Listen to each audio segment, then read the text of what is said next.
It doesn't make sense. Bowling balls aren't supposed to do this. What's going on, everyone? Welcome back to my channel. Today we're going to talk about surface and how it affects the forged flare. Stay tuned after the intro.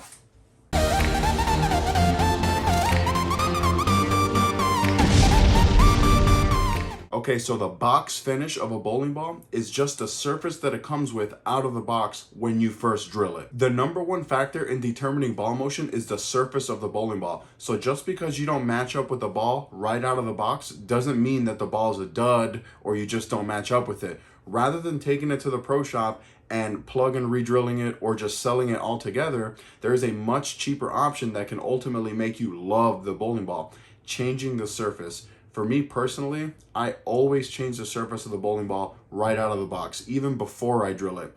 At the very minimum, like a good percentage of times, I will just redo that box finish surface. That way that I know that I can redo it later. In this video, we're gonna take the forged flare through the surface gauntlet. We're gonna show you 7 different surfaces on this forged flare. I took the ball to polish, and then we're gonna work our way down from polish all the way down to 500 grit. So we're gonna go polish, 4,000, 3,000, 2,000, 1,500, 1,000, and 500, just to show you how different we can make this bowling ball. If you guys like this video and you like the content that I'm producing, I would super appreciate if you hit that like button, subscribe, and hit that notification bell so you can stay up to date every time I drop a new video. It is unbelievable how much that helps me if you guys hit that like button and subscribe. So the ball in today's video is the forged flare. The forged flare has the detonator weight block, which in 15 pounds has an RG of 2.47 and a max differential of 0.055. So what that means for the forged flare is that the core wants to get into a roll very early because that RG is so low. And then because that differential is so high, it's going to produce a lot of flare. And then wrapped around that detonator weight block is the Coercion MXC solid reactive cover, which comes out of box at a 2,000 grit laser scan sand. And in this video, we're gonna start it with polish, and then we're gonna work our way down all the way to 500.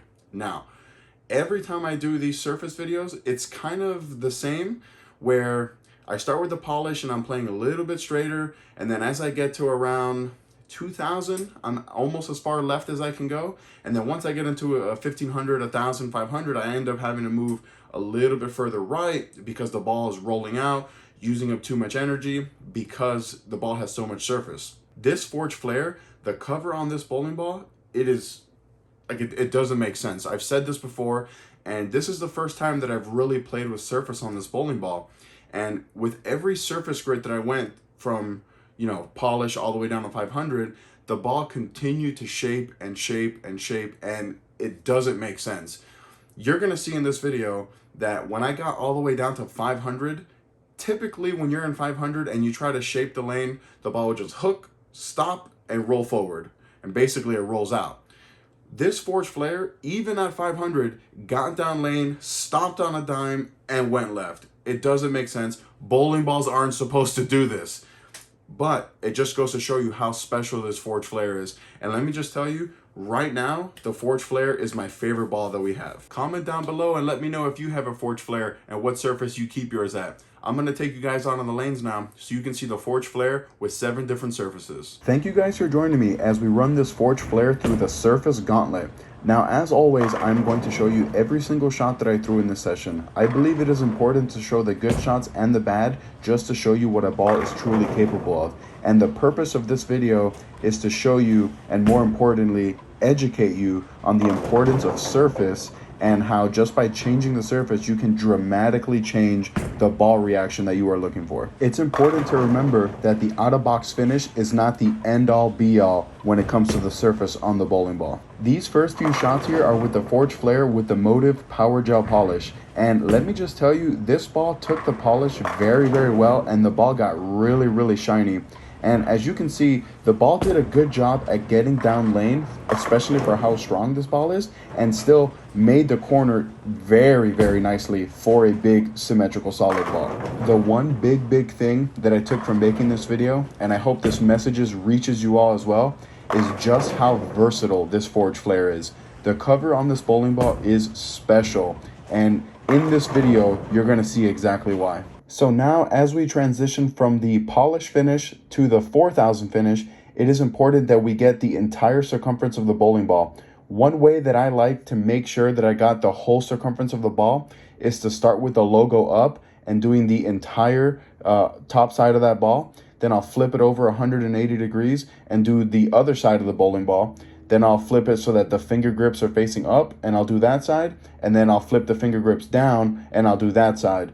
That way you know that you got the entire circumference of the ball. Now, typically the transition from the polish to the 4000 on the lane isn't going to be a huge difference, just because you're not creating enough surface on the bowling ball. The footprint in the oil isn't going to be as large. But even right away from the 4000, you're going to see a big difference in ball motion. And that has to do directly with how strong this Coercion MXC cover is. This first shot here with the 4000 was from the same spot that I was striking with the polish.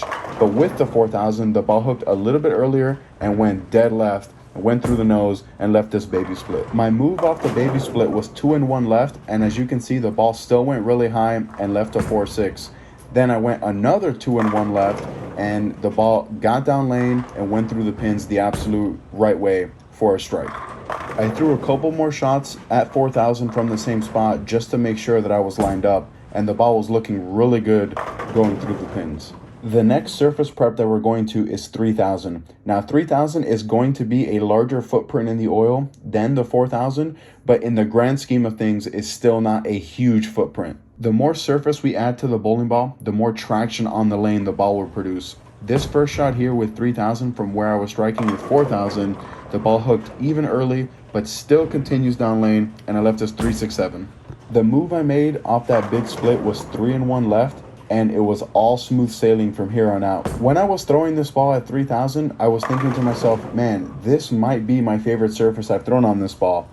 But as you're gonna see throughout this video, the ball starts looking better and better from here. In my opinion, this 3000 finish was the best for a house shot.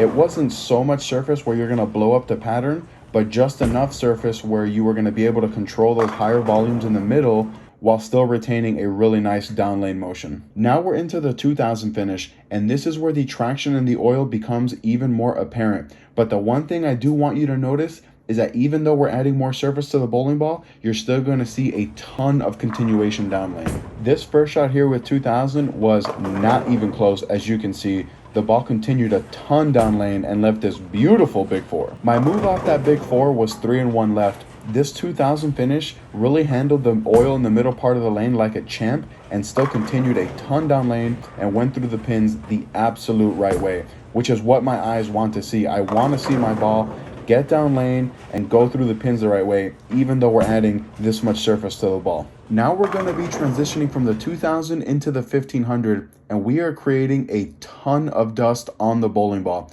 It is important to make sure that we spray the ball and wipe off all the excess dust. The one thing I want you guys to pay attention, especially for the remainder of this video, is how we are not losing any continuation down lane as we're adding surface to the bowling ball.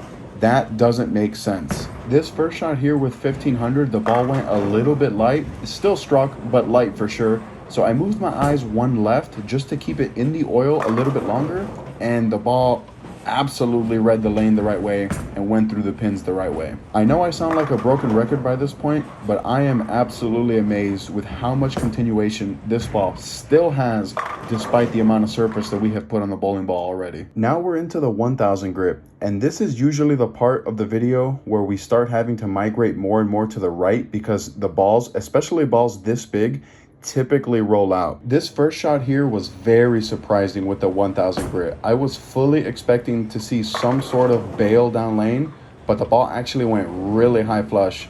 I moved 1-0 left off that shot, and the ball struck, but it was still, again, very high flush.